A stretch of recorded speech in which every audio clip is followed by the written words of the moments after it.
Sadhguru, I learned from my mentor architect that architectural interventions should not be just about minimizing ecological disturbance, but it must be instead about enhancing the very life that resides in a structure.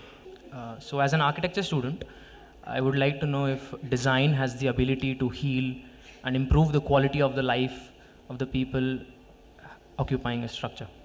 See, if you look at the physical world, whether it's your body or a blade of grass or the planet or whatever, the physical universe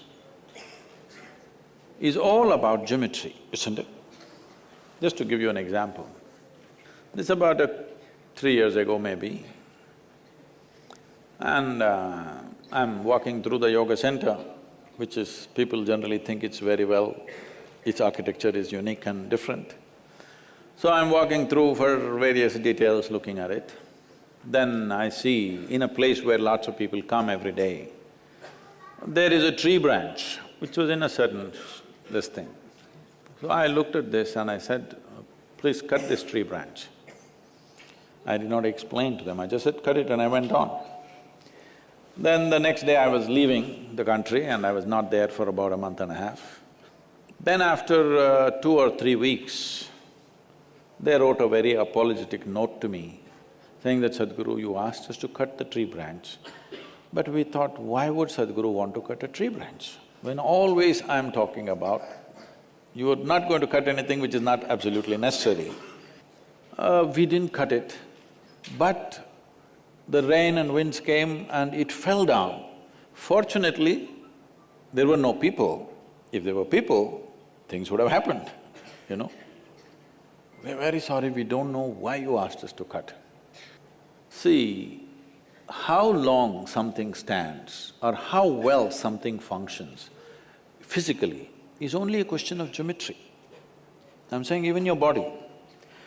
How you sit will determine how long the different parts of your body will last. How you stand, how you walk. Today, for runners and others, do you know this posture correction has become a huge science? They got machines. They got all scanning machines which will tell you if you stand like this, how your vertebra are, how your ribs are, if you do like this, where is your stomach, where is your liver, all this, because if you run the wrong way, you will damage yourself. This has come into sports in a big way now, but yoga is always about this. The whole system of yoga is about aligning your geometry with a larger cosmic geometry so that you can function with least amount of friction. If we say, there are mechanical engineers, aren't there? If you say a machine is well engineered, essentially you're saying its geometry is well aligned. A misaligned geometry means lots of friction, isn't it? So this goes for your body, this goes for every shape and form, everything that is functional in the universe has to be geometrically in sync, otherwise it'll cause disturbance. So does the geometry of a building make a difference? Absolutely. Especially if you're a little sensitive, it will make a huge difference. For everybody it makes a difference. Most people don't understand, don't notice anything about themselves. They only understand the consequence. They only understand, I'm not feeling good. They don't know why they're not feeling good. People don't notice that. But the very shapes and forms that you have around you has a certain impact because you are also a physical form. And how this physical form is, how this is, how that is, all this has a certain geometric impact. If you… I'm sure many of you have felt this, especially the girls probably would feel it more. If they walk into a building, oh, I don't like this, just like that. You know, it's always when men and women, husband and wife go to buy a house, the husband sees all the brochures and says, this is good, and it's priced well, it's fantastic. She walks in and says, I don't like it. Why? I don't like it, that's all. Because she doesn't feel good. That's all she knows. She doesn't know why she doesn't feel good. She doesn't know what is the shape which is causing this, but she knows this doesn't feel good. So, The shapes and forms have a significant impact on you if we paid enough attention. Sid, you must look at this. You're from South. Well, you come from Kerala. You must look at the South Indian temples, how geometrically perfect they are. You take your laser measuring instruments today and check it, it's perfect, you know. How important that the right angles are right, in this building it's not right. And how the shapes and forms make a difference is something that they examine to the minutest possible thing when they built the ancient temples, particularly in the south. The North Indian temples are all brick temples, they're done in a certain way, it looks like they've all been put up in a hurry, you know. Now, why I'm saying this is, I think the northern belt took a lot of invasions and ancient temples were destroyed, they all put it up in a hurry. When they could, they just put it up. But in South, they took time and engineered it in a certain way, you can feel it, you don't have to believe anything, you just go and sit there, you feel a certain… that space has a certain impact on you. Our home should be built like this, our offices should be built like this, because it's very important that… see, we know this for plants and animals and everything, the atmosphere in which they live is very important, the habitat, otherwise they won't thrive, isn't it? The same goes for the human being. If you just want to somehow live and die, you can live anywhere. But if you want to thrive, really, then it's important how… what kind of spaces you live in. There is a whole science to this, which is generally called as agama. People think it's temple building science. It's not about temple building. It was to be built… every human habitation was to be built that way. Whole lot of people couldn't afford it for their house, they did it only for the temple because it takes more involvement and care for this. So this is the reason, this is one of the reasons why. So you must understand, only in the south this instruction is still there, in the north it's gone. In south, even today this instruction is there. If you go to the temple, you don't have to pray, you don't have to appeal to some god, you just have to sit there for some time. Oh, have they told you? You must sit there. But what people are doing today is they're just touching their bottom to the floor and going away. That's not the idea. The space has been built with such care, you must sit there and experience this and allow your system to make use of it, because this is a geometry too. The entire system of yoga is just this. The Hatha Yoga is all about correcting your geometry constantly, that if you walk through the world, you will walk through it effortlessly. If your geometry is not right, then you will see every point you will get tangled up.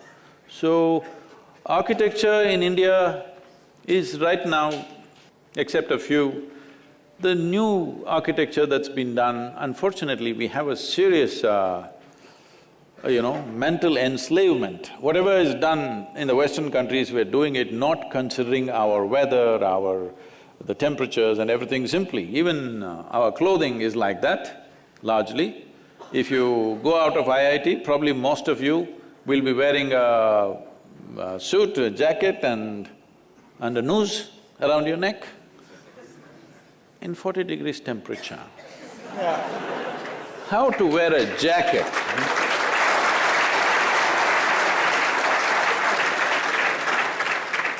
I was meeting some important CEOs and I told them, see, in your board meetings, it's compulsory in a lot of companies, they must be jacketed and tied up. I said, a CEO means people expect he will do the most sensible things.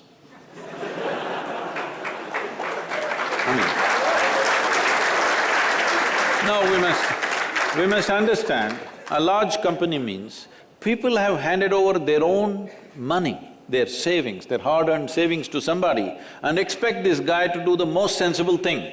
But this guy wears thick jacket and a tie in 40 degrees temperature. I don't expect this guy to do sensible things. So, architecture is not just about the buildings, the very ways we sit and stand, the furniture, even our clothing is architecture in a way, all right? We may call it by different names, we may call it design, fashion, but it's essentially about shapes and forms. It's very, very important. It's time we bring it, because last 50 years or so, since 1950, since this IIT, We've been in a survival mode, desperately trying to somehow make our people survive in this country. Now we have come to a reasonable levels of well-being, though it's not touch every human being, at least large segments have come to reasonable things. This is the time that we need to look at more sophisticated way of existence. And it's not always expensive, it is not. We can create something very wonderful. You must come and see, we've created buildings. See, right now I'm telling you the simplest thing. Right now this is a flat roof, I don't know what is this roof outside? A-frame, is it? Yeah, it will have a steel frame. It's a A-frame. So right now, between the roof and the gravity, there is a fight going on or no? You may not see the fight, but it's happening. There is tension here. And one day, someday, who do you think will win? The structure or the gravity? Gravity will win. So we created structures which are standing up not because of the strength of the material, but simply because of the perfection of geometry. So it's the gravity which is holding it up, not gravity pulling it down. You must come and see these buildings, they're unique and fantastic. The one thing I'm very proud of that we created. The building is designed to last for at least a minimum of 3,000 to 5,000 years, because there is no material, they're deteriorating. There's no steel, there is no cement, there's no concrete. It's just burnt brick. See, even if you go to Mohenjo-daro or Harappa or whatever the most ancient civilization, what is it that you find? Burnt clay is the only thing that survived. It's burnt brick and just lime, which is holding the thing up. It's not the strength of the material, it's the perfection of geometry. Unless it's seismologically sensitive area, so we put it on sand beds. So it takes small shocks. Suppose a very major earthquake which opened up the land happened, only then it'll come down, otherwise it'll not come down.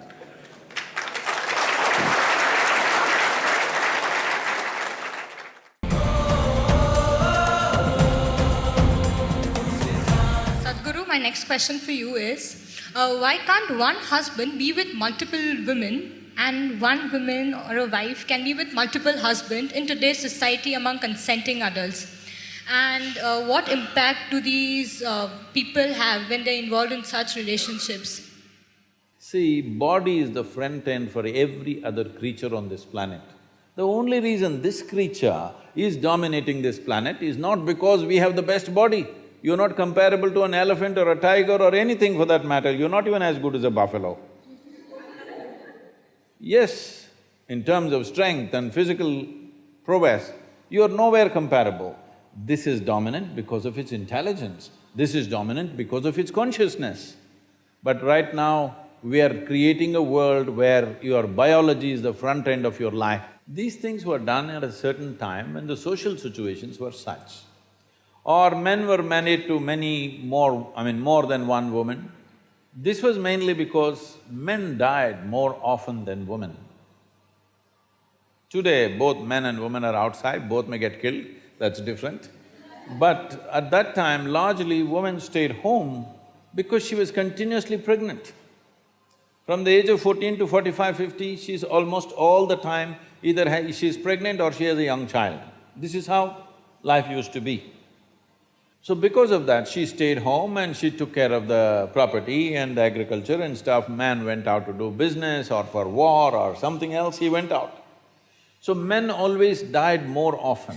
So generally, in most societies in the past, the number of men was much less than the number of women, always. This has been the state all across the world. So naturally, when so many women were there, they needed care and they needed support in the society, and those days a woman could not exist by herself. Unless she's protected by a male partner, it would be very difficult for her to exist by herself because she would be exploited in so many different ways. So always they attached themselves. So naturally a man ended up having 2, 3 women because the population ratio was like that. But now largely it's leveled out. If that becomes a social norm, then how do you decide somebody has whatever, multiple wives, and how do you decide somebody has no wife? This will become a social collision it'll become. It'll become lot of problems in the society because we may act civilized. I'm very particular, I'm very clear about saying we act civilized, but when we are denied basic things that we need, all our civilization evaporates and we will behave like animals. Yes or no? So, when fundamentals are denied, people will go flashing. So, that's not going to work in today's world. And above all, the woman's condition will become very bad. If you're asking this question in a more existential way, well, see, this is a certain framework of not just of bone and muscle and flesh. There is a certain energy framework. Only because of that, it takes certain form. See, if you eat mangoes every day, and let's say a cow eats mangoes every day, at some point, will you or the cow get confused whether you're a cow or a human being? Or will the cow get confused? Such a thing never happens because there is a clear-cut inner framework to which flesh and blood is added. But there is a framework, an evolutionary memory framework is there, it never gets broken, isn't it? So in this framework, how strong you keep this framework, how much integrity is there to this energy framework will determine many things about your life, many aspects of your life. Especially if you want to raise this life to another level of function, it's very important you maintain this integrity. This is why, irrespective of which religion, which spiritual process, if people want to raise them till to a certain point, first thing they will talk about is becoming monks or brahmacharis or sannyasis, because the idea is to create such a level of integrity that this is a whole life by itself, that it doesn't lean on anything else for support, either for physical well-being or emotional well-being or psychological companionship. It doesn't lean on anything, it stands by itself because you want to take it somewhere else. If you want normal function, these things are not necessary. Now you want to become a rocket which breaks through a certain dimension of space. Now you need to be in a different level of force and integrity, otherwise it'll crack up. So you don't want to open your body to anything, and especially opening to multiple partners has its own negativity in that context. How much pain, and you look at Draupadi's life, how much volatility, how much pain, how much suffering she went through in her life, and how much pain and suffering she caused because of her anger and jealousy and whatever else. So, these things happen for variety of reasons. You can't blame everything on that one aspect, but that aspect also has a say in these aspects because you're opening up your memory body, your energetic body, which is essentially ruled by memory, to variety of memories. This will cause a whole lot of turmoil within the system, which could affect that life and many other lives. So Draupadi's life is in a way a sample for that. It's not an absolute. This is not an absolute, but this has an influence. Sadhguru, one question on karma. Oh, she's So, can good karma cancel out bad karma? And What did you do today, I'm asking for humanity, not for myself. And is our life predestined, or can we change it by karma? And what is good karma?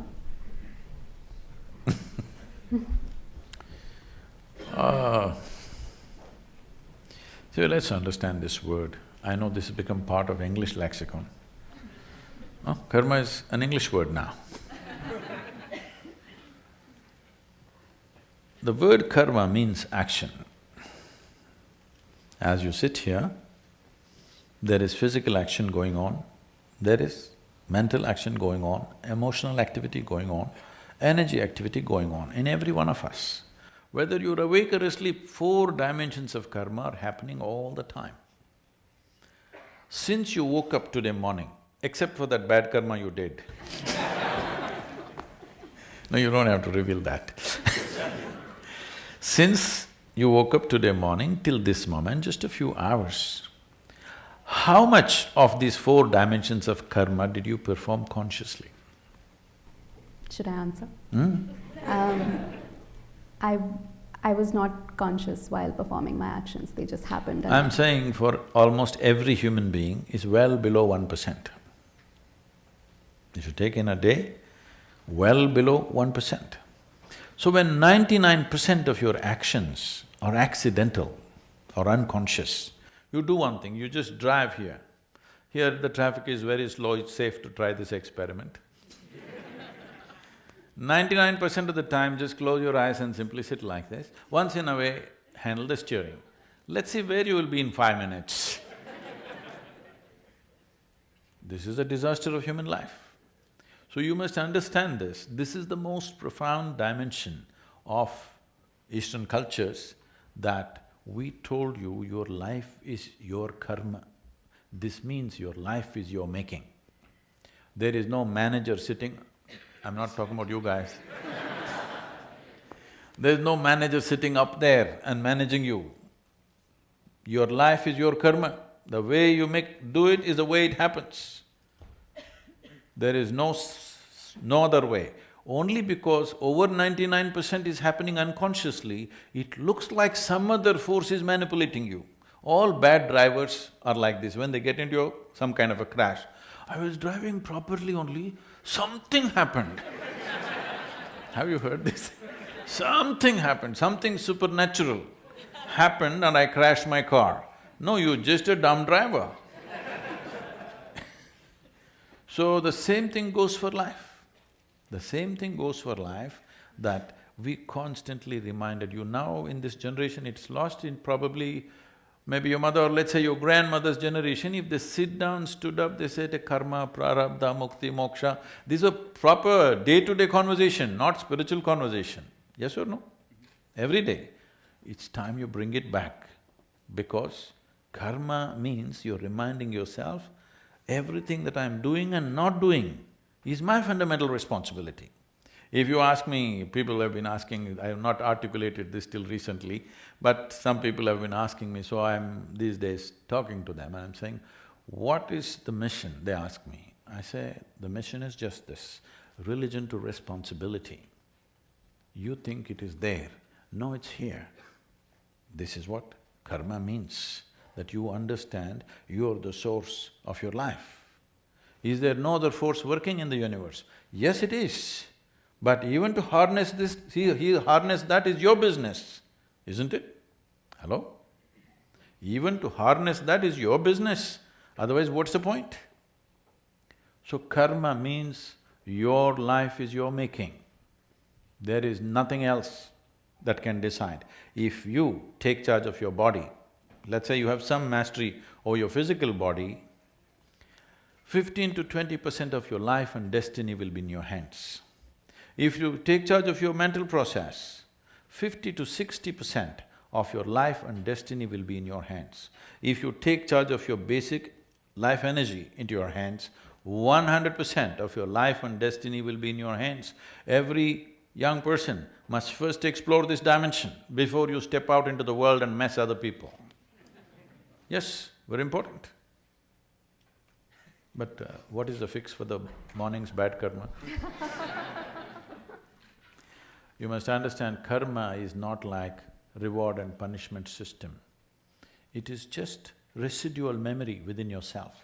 Everything, every thought, every emotion, every action, every moment that you do, in some way is recorded into this. This memory creates a tendency for you, because so much memory is gathered, naturally, it's like software, you're writing unconscious software every moment. See, if you walk from here to here, I'm telling you, there are at least 25 different kinds of smells. You're not conscious unless something is very strong, acute, in some way, in a positive or negative way, then you will notice, otherwise you're not noticing. You will see if a dog passes, he's just figuring out you, what you have done, what you have not done, your good karma, bad karma, everything is just figuring out. Yes or no? you also are conscious. Your system also is perceiving it because your neurological system is far more superior to the dog's neurological system. Do you agree with me? Hello? Dog lovers, is it okay? Human neurological system is far more advanced than any other creature, you also capable. But because of cerebral activity, you're missing it.